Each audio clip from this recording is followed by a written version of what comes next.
Aya, kwa wale wanaume ambao wanasumbuliwa na tatizo la nguvu za kiume, sasa nawapa kodi. Unachukua glasi yako, nadhani unaiona glasi hii. Glasi ni tupu kabisa, and then unachukua kisoda hichi hapa. Hichi ni kisoda kipya kabisa, Q Fresh cha ukwaju, sijui unanipata. Sasa unafungua Q Fresh chako, yani hii ni kabla ya game. Mwanaume zingatia, na kama bidada upo una mwanaume wako ana shida, zingatia. Unamimina kwenye glass kasoda kako, mwanaume zingatia, and then unamimina glass, isiwe nyingi, iwe nusu tu.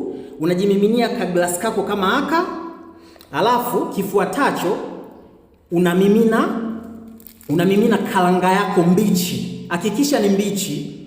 Ndugu mtazamaji, hakikisha kalanga iwe mbichi. Unaimimina nusu tu kimfuko. Baada ya kuimimina sasa, baada ya kuimimina unaionja test kidogo.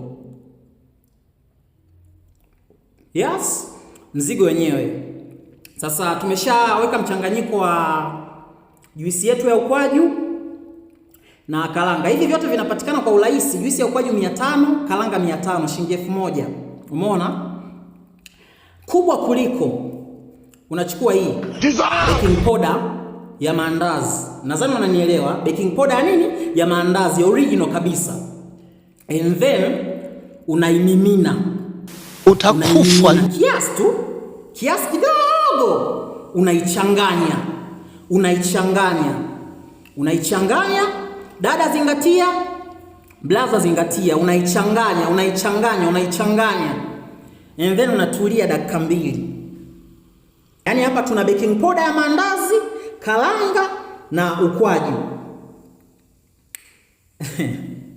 Ni hayo tu ndugu zanguni. Sasa wewe jichanganye, ukachanganye huu mchanganyiko ambao nimechanganya humu, ikapasuka. Inaenda kupasuka yani, kama nakuona.